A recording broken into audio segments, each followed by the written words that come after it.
Subscribe, motherfucker.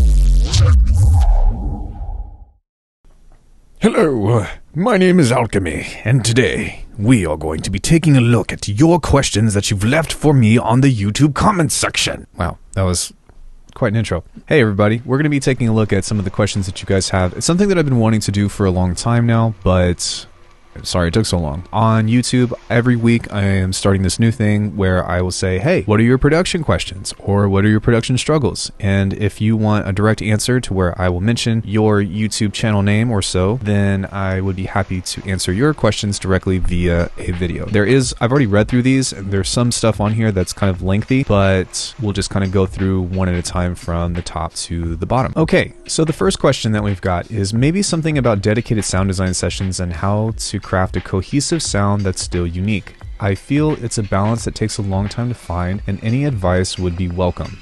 Okay, so the thing with sound design is that it depends on what it is that you're trying to create, right? So maybe something that you want to start off with is designing a sound design palette for a song, assuming that this is for music in general, because if you're doing it for a scene or if you're doing it for games, then that's a completely different story. However, what I would recommend is just kind of going through the list, right? So maybe figure out 5 or 6 sounds that you want to use or that you want to incorporate within your tune. So maybe you want to have a kick and snare. Maybe you want to have a bass. You want to have some kind of thing that plays chords, some kind of thing that has an arpeggiator or pad or soundscapes, and then really just kind of, going one by one and figuring out how to get to those sound design families. For me personally, if you ever watch any of my live streams, what I do immediately is I usually go right into making those kinds of things, and then I try to get right into production. So almost every single project I start, I make a kick, I make a snare, I make a transformative bass, then I make some kind of abstract soundscape, and then I kind of just get to work. So the thing about that though is that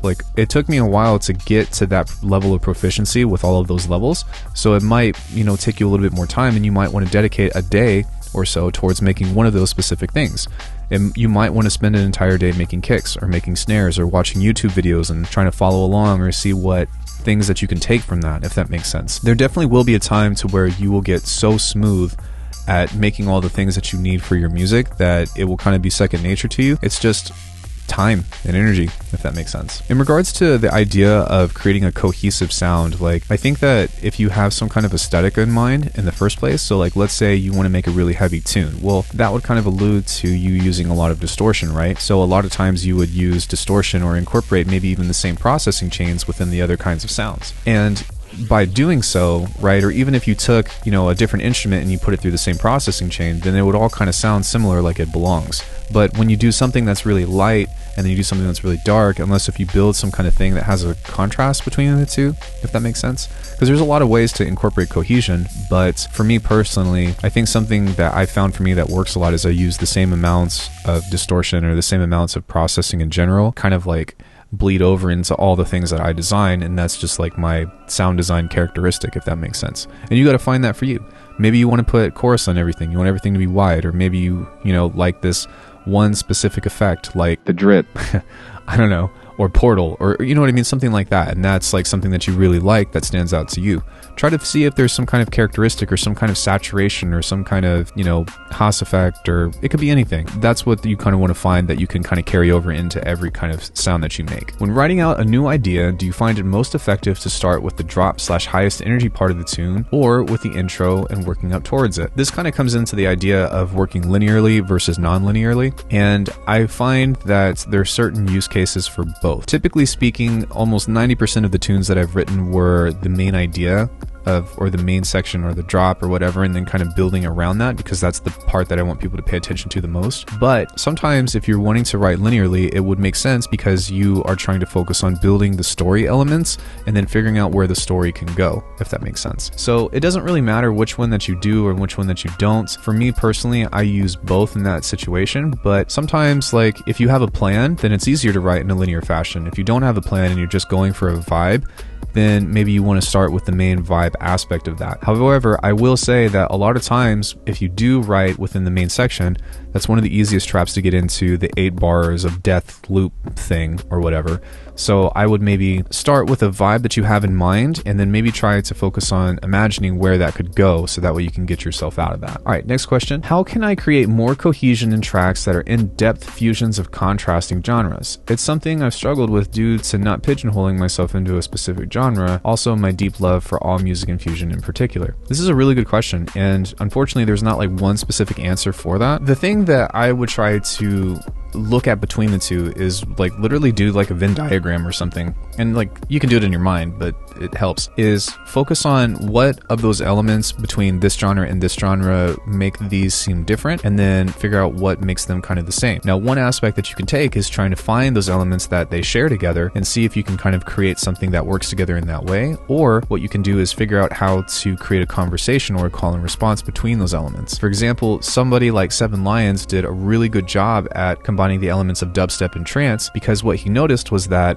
they share the same tempo, and started to figure out how to take some of the same melodies and I guess harmonic qualities that you hear in trance, the uplifting, the anthemic themes of that, and incorporate that with heavy sounds. So really, like, whenever you're combining genres in general, it's just a matter of seeing how they can build a relationship. But instead of using the word cohesion, it's more of how do they talk to each other, or how do they create a story element. And if you think of it in that sense, it's not so much about, you know, how do I force these to work together? It's more about how do you instead like think about what kind of conversation they would have. Totally changes the perspective on that, and that's what I would recommend if you're trying to create something in that world. While producing a song that is heavily experimental and relies on non-traditional or avant-garde techniques to achieve its sound/mix feeling, how do you ensure you don't snare yourself up in the workflow or lose your inertia, while simultaneously following those creative exploration wormholes, especially with those wormholes tend to cause a mess of turned off plugins, muted channels, or synth channels that you're trying to work with? Okay, so like if you're like in the midst of creating a tune and like you're trying new ideas and all that stuff, like the approach that this sounds like is you're just trying to throw stuff against the wall until something sticks, right? Eventually, if you keep at it, something will stick. But I think that what you're looking for is a better sense of efficiency and finding stuff that is going to be easier to work with. And so that kind of goes into the last question that I answered from before, or even like the new idea aspect of kind of planning out some kind of narrative, or thinking about some kind of vibe or feel or scene or happening of some kind of idea that you want to work together. Right now, a lot of the stuff that we're listing is kind of like the drawback or the cons to when you write spontaneously. And I think that like most of us have or do write spontaneously, and there is a point to that, but these are some roadblocks that you run into if that's the only way that you work. So perhaps going into some of those ideas to where like you kind of try to have some, maybe not necessarily a plan, but some kind of idea or some kind of story that you go into, or you can do the opposite and go really into it of like, this is this connects to this connects to this, and I know exactly like what this is supposed to feel like, because you're not going to know exactly what it sounds like. That can kind of help you gravitate towards those directions. And then instead, the roadblocks that you might run into is just trying to achieve that aesthetic that matches the initial idea that you had. That's why writing things down can be really important, because for me, I might hear something in my head, but in a matter of minutes, I'm already like thinking about something else. So if you have some kind of reference or some kind of home to go back to, it can kind of help remind you about what you were trying to do in the first place. Or the other option is maybe you find yourself having the song or whatever take you in a completely different direction. Sometimes it's good to ride that train too, because it might, you might end up somewhere that you don't expect, but is actually better than the initial idea that you had. When sound designing, is it wise to keep the synth in mono and leave the stereo imaging to delays and reverb, or not worry about it? It depends on what kind of sounds you're making. Assuming that you're talking about bass, if it's going to serve the purpose of you wanting to keep the low end, then it would make sense for you to keep the sub or whatever in mono. That's just because if it's not in mono, then there's going to be times to where it's going to feel like there is no sub at all. Unless if you're doing something specific, kind of like phase oscillation or whatever, to even still, it would sound better if it's in mono. It's going to be more clear in that way. If you're doing experimental sound design, it doesn't really matter, because you're just trying to make cool stuff. And you can always remove the sub, or you can always remove the low end, or any part of the frequency range for that matter, if that specific thing doesn't work. Maybe you've got these long sound design jams or something that you're working on, and there's one instance of golden, sound or whatever that is in phase. You can use that aspect, and maybe you have something that sounds really good, but it doesn't sound that great. Maybe you can actually push that back, turn it down, put it in the background as an effect that kind of still serves as like ear candy for your tune. So there's a lot of different different approaches to it, but I think that the more important thing to consider is, instead of thinking of should I do one or the other, it's just a matter of being mindful about what's happening to your sound, because that way you'll be able to know how to problem solve it whenever it shows up when you're actually trying to use this or contextualize the sounds that you're making. How to make Sidetrap. There's like 0 tutorials on it. Okay, so this isn't going to be a production tutorial in that aspect, other than the Addictive Drums question, which we'll get to in a second. But what you want to think about whenever, again, when you're combining genres, is thinking about what is it that you like about psytrance and what is it that you like about trap music, and how can you imagine hearing those elements combined together. So if we're taking a look at what goes into psytrance, they usually share a similar tempo, right? Well, there's a consistent repetitiveness to it. There's usually that same rolling kind of laser saw bass that people are playing. And then there's usually kind of some slow atmospheric pad or some kind of thing or some kind of texture that comes in that adds a little bit of interest to the beat. It doesn't necessarily have to be, you go from doing psytrance to trap, although that is one way that you can do it, is maybe you start in a psytrance thing and then you move on to a trap thing to where you change the mix of that. But that's also a thing that's important to remember as well, is those mixes are a little bit different because one of them is very focused on sustained subnotes, for example 808s, where the other one is more focused on a percussive matter. So what you can think about is, maybe pick 2 of those elements that you like from each thing and combine that genre in that sense, or have them take turns. The reason why I don't necessarily think that it's important to make a Sidetrap tutorial is because there are tutorials on psytrance and there are tutorials on trap music. Once you kind of have the knowledge base about how to combine some of those things, then it's just a matter of taking some of those elements and making something unique in your own way. And there shouldn't be a roadmap to how to do this. This should be an area that you're looking to explore, especially since it might be kind of niche that nobody else is really doing. I know that's not really like, this is how you do it, this is how you do it, but you also have to keep in mind that I've never done this genre before myself, so I can only conceptualize how to approach that, if that makes sense. Could you do an Addictive Drums tutorial, like how to make drums more full without any additional plugins? Right now, I'm just tweaking knobs until I get what I like, but I want to have some sense to it. Okay, so I can talk about some things regarding Addictive Drums that might help you out. The overall ending thing, though, is that whenever you have plugins, it's not to say that you can't get some good results out of this kind of stuff, but what's important to keep in mind is that this doesn't have a full effect suite plugin thing that you may or may not be needing or wanting. It might not have the effect or the aesthetic that you want to incorporate. The other thing that's really important to consider with this too is that it only has a linear chain of effects. So that means that when you're looking at this, you can only go from the compression to the EQ, to the tape saturation, to the noise, to the cut, and that's it. It's not modular in that way. And so sometimes it might make sense for you to actually want to have some other kind of external plugins in order to, shape the sound that you want. The other thing is that you might want to have more instances of this. But let's just say that you want to do something that's kind of, I think that you were looking for something that's kind of more in the boom bap realm. So I'm just going to kind of speed run this. Right now we're in kind of like a funk type thing, which that actually doesn't sound too bad. That doesn't sound too bad either. But if you're looking for something that kind of has like that boom bap feel, what are the characteristics that go into that? Well, for one, what's most important actually is the drum groove. So it doesn't really matter what samples you use. If you can get a good drum groove in that sense, that's actually what you want to look at.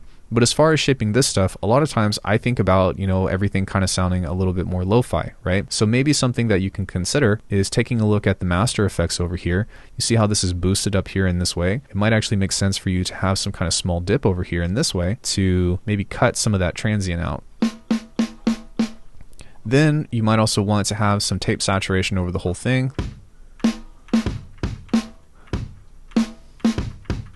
It might be wise to turn the pitch down a bit.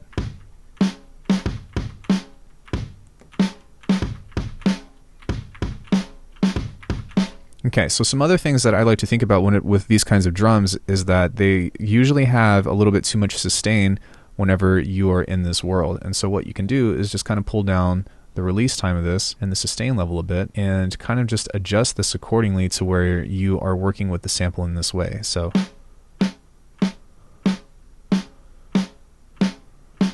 now that you kind of got this aesthetic, you can kind of imagine maybe giving all this stuff a little bit more compression and stuff in that way. And usually what I tend to do is compress everything really hard and then pull back if I need to. So with compression, if you're wanting to make stuff really heavy, then what you can do is give a long attack and a long release. This is pretty long, but we can actually go a little bit longer, maybe like this, and then pull the release and pull the threshold way down. So let's actually turn this off.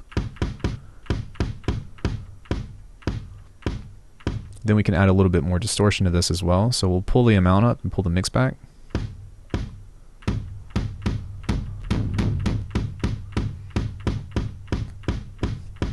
And then we can also EQ this in such a way that gives us a little bit more crunch in that world. As far as the EQ goes, I wouldn't really touch a whole lot of this unless if you want to make this more like lo-fi in that world, and that's just where you would cut some of the high end off.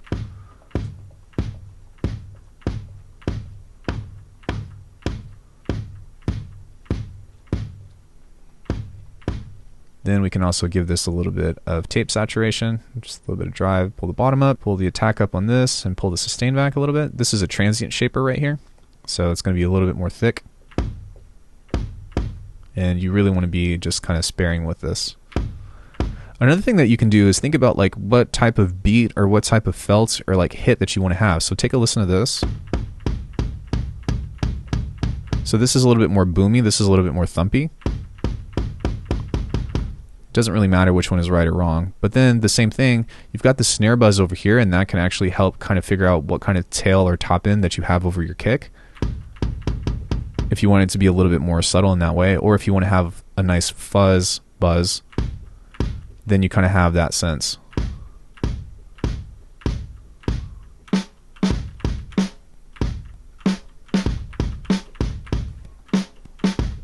Pretty much it, right? So I know that that wasn't really an in-depth tutorial on how everything works, but this is kind of getting you pretty close. What I will say though is that if you want to process this more, then you can look at maybe giving yourself a lo-fi kind of plugin.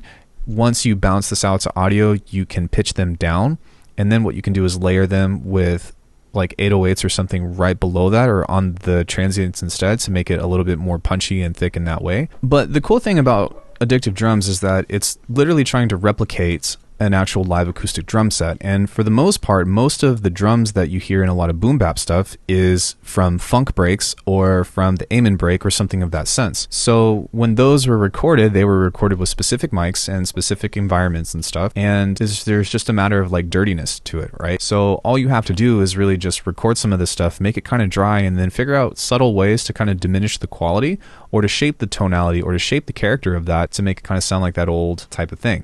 A lot of times, tape distortion, small amounts of filtering, or white noise or like hiss or something can work really well. And then if you want to make it modern, you want to support it with some good fundamentals. And by fundamentals, I mean a sine wave or like a really clean transient that can layer under both of those. If you want to make this even more so kind of like lo-fi-ish or something, then you would go into your external effects, which you usually don't have access to. But I would grab something like a pitch shifter and create a duplicate chain of this and keep this one as dry, and then we'll just focus on this one for a second, but take a listen to when we play this stuff.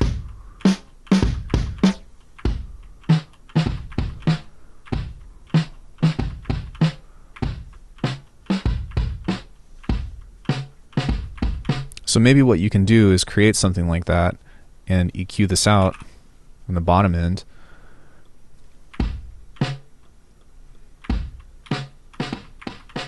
Something kind of like that. And then what you can even do is make it have a little bit of reverb. So what you would do, since I know that you're in FL Studio, is you would use a bus. So you would just send a bus with the pitch shifter out, and you can find a pitch shifter almost anywhere, or a frequency shifter would even work. But I would use something like ROM. You can use Fruity Reverb. That sounds really good. I don't have Fruity Reverb, so just kind of use that for what you will. But you can make this really wide in this sense.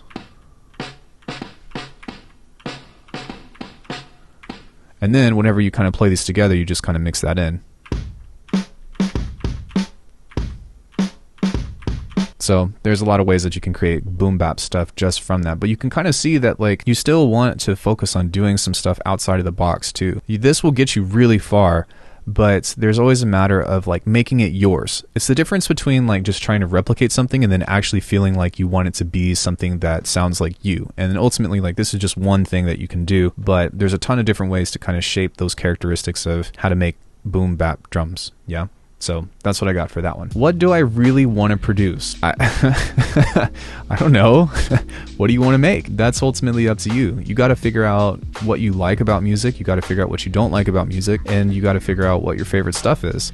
I have a video up here about how to find yourself as an artist, and that will go more into detail about how to kind of answer those questions that you might have. How to be good at music. Well, to be good at something, you just have to not suck. That's all I got for you guys. Thanks so much for joining me. Let me know what you guys think if you have any other questions and stuff, and then I'll be posting this every week, and then I'll get to it in a few days. If you guys like this kind of content and you like me going through and answering your guys' questions directly, then let me know with a thumbs up and a subscribe. We've got a giveaway going on at 10K subs where I'll be giving away a sub pack. You guys already know about that. We're just taking a long time to get there. And if you want to support the channel, then check the description because there's a lot of ways to do it that will help both you and me out. Thank you guys so much for watching. I'll see you guys in the next one.